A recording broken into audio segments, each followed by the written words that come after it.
Yeah, so I'm bringing you another one of my short first thing in the morning reflections to follow up on the last topic. And so I mentioned that for some reason there's some controversy that the United States is a racist country. I'm not trying to say that a lot of people that the U.S. is absolutely full of racists and that everyone here is racist by default. Nah. No, no, no, no, no, no, no, no. No, no, no. I like what somebody said that a setup which is racist or fascist or communist or socialist actually refers to a system which creates laws and upholds policies and enforces them in such a way so as to basically uphold certain principles. Like a racist country upholds the principles of having benefits to society go to um, a certain phenotype of people and or be deprived from a certain phenotype of people.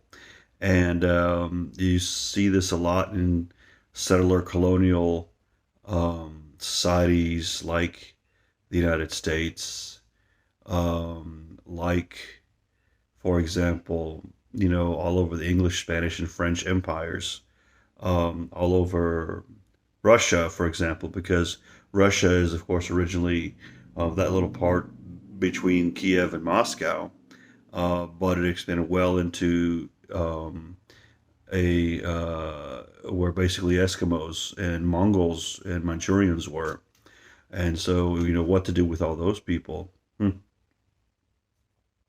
So a lot of countries are racist, for example, but it doesn't mean that its residents are racist. If you are a champion of these setups, then yes, you are a racist. If you're an official member, like if you're a policeman who is there specifically to make sure is to get your jollies off on depriving people of their constitutional rights because they're a certain race, then yeah, you are a racist.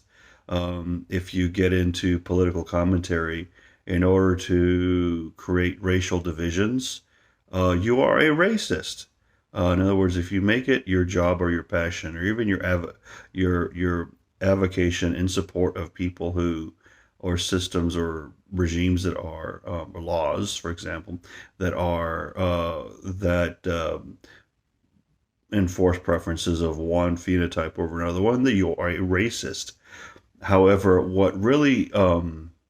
uh, what really afflicts most people in the United States is prejudice. You are prejudiced. You're not racist. Your automatic knee jerk, visceral reaction to something may be where you prefer to hang out with people of your own circumstance or phenotype. And so, and you, because you don't, you are prone not to think well of until proven otherwise about someone of a different phenotype, for example.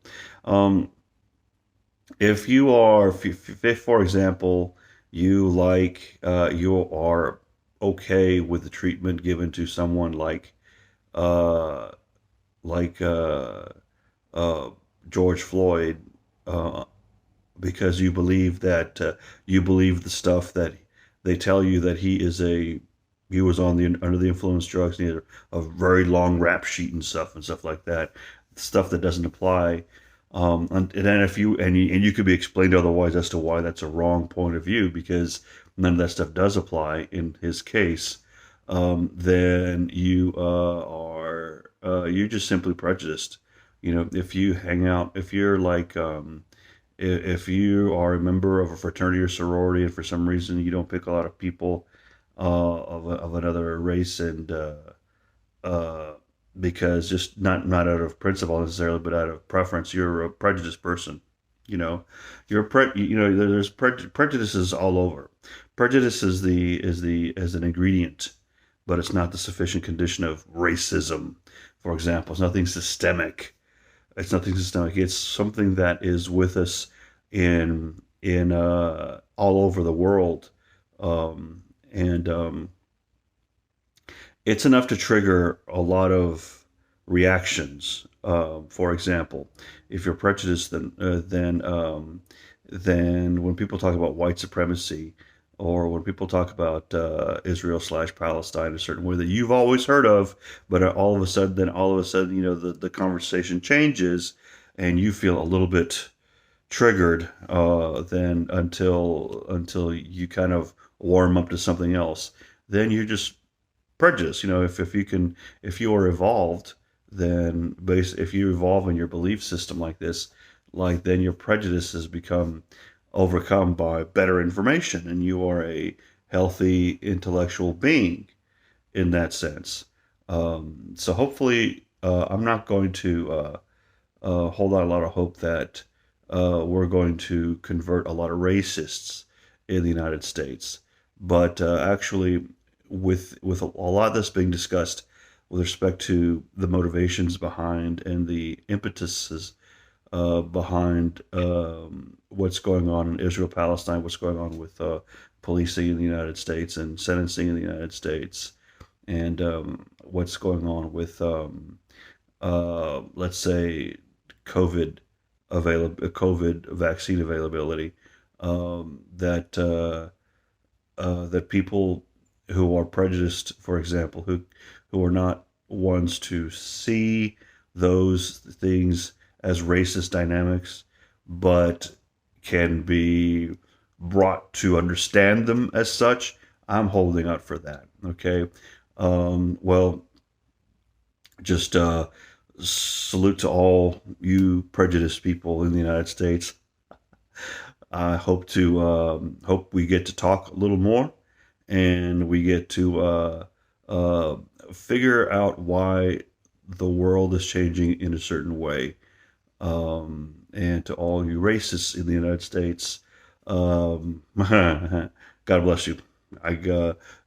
You're going to be run over by a train, because that train you're trying to avoid, trying to derail, grinding up under the wheels, because you can't change demography. You cannot have people you cannot make people unlearn what they have learned to be true.